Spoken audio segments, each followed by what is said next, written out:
Question number 12, ध्यान से देखो, अच्छा है, मजेदार है। The radius of an air bubble is increasing at the rate of 1/2 centimetre per second. जो रेडियस है वो इंक्रीज हो रहा है, तो D R by D T given है हमारे पास। किस रेट से इंक्रीज हो रहा है? वो इंक्रीज हो रहा है 1/2 सेंटीमीटर पर सेकेंड के रेट से इंक्रीज हो रहा है। तो आपके दिमाग में अगर सवाल आ रहा होगा कि मैंने डी टी नीचे क्यों लिखा, यहाँ पे गिवन तो है नहीं कि टाइम के रिस्पेक्ट में इंक्रीज हो रहा है। देखो यहाँ पे 1/2 सेंटीमीटर पर सेकेंड था, पर सेकेंड है, इसलिए डी टी है। चाहे ऐसे समझ लो या क्वेश्चन करते रहोगे तो समझ में अपने आप आने लगेगा। उसके बाद क्या है, at what rate is the volume of a bubble increase. तो हमें क्या पूछा गया है, किस रेट से हमारा वॉल्यूम इंक्रीज होगा, तो हमें डी वी ओवर में डी टी फाइंड करना है।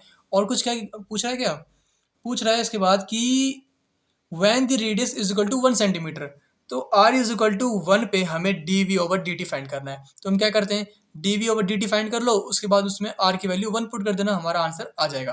तो अब करते हैं सॉल्व। तो पहली बात तो कि एक बबल जो होता है ना, किस शेप का होता है, स्पेयर शेप का होता है, स्पेयर का, है ना। तो ये चीज़ लिख दो यहाँ पे, क्योंकि हम इसका फॉर्मूला यूज़ करने वाले हैं। फिर the air bubble is in the shape of sphere. Okay, sphere का शेप में होता है, ठीक है। और क्या गिवन है हमारे पास गिवन है कि डी आर ओवर में D T is equal to 1/2 centimetre per second. ये क्या है, हमारे पास गिवन है, तो गिवन। ओके, हमें वॉल्यूम निकालना है, का रेट निकालना है टाइम के रिस्पेक्ट में, डी वी और डी टी निकालना है, change in volume with respect to time निकालना है।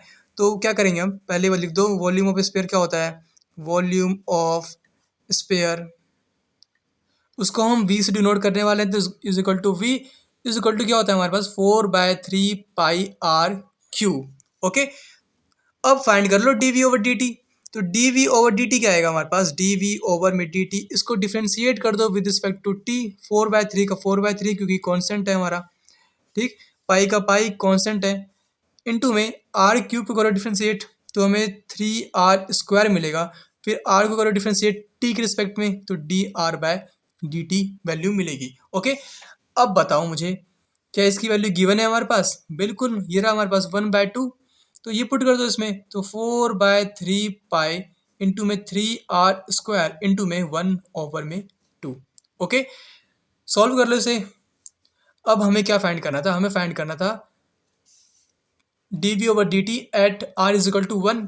तो हमें ये कुछ कट रहा है क्या यहाँ पे, ये कट रहा है, 2 हो गया यहाँ पे, ठीक है। तो हमें फाइंड करना है D V over D T at R is equal to 1 पे करना है। तो जहाँ पे भी आर हो वहाँ पे 1 पुट कर दो। तो 4/3 पाई इंटू में 3r² है, आर की वैल्यू 1 है, तो लिखो मत लिखो एक ही बात है। तो क्या वैल्यू आ गया हमारे पास, बताओ। ये कैंसिल हो गया, और यहाँ पे 4 नहीं 2 था, क्योंकि हमने 2 से 2 कैंसिल कर दिया था, यहाँ 2 था, ठीक है। तो क्या बचा हमारे पास, 2 पाई बच गया, तो 2 पाई। अब यूनिट भी लिख दो इसकी, यूनिट कैसे लिखोगे आप, ऊपर क्या है वॉल्यूम, वॉल्यूम का यूनिट क्या होता है हमारा सेंटीमीटर क्यूब, नीचे क्या है टाइम, टाइम का क्या होता है सेकेंड। ओके, यहाँ पे सेंटीमीटर था, इससे सेंटीमीटर क्यूब आया। अब ये हमारा आंसर हो चुका है कंप्लीट। तो सिंपल सी बात, कैसे क्या समझ में आ गया, हमने इसका यूज़ किया, हमने D V over D T निकाला। पहले हमने आइडेंटिफाई कर लिया कि हमें फाइंड क्या करना है, क्या गिवन है, और हमने ईजिली सॉल्व करके आंसर निकाल लिया। ओके।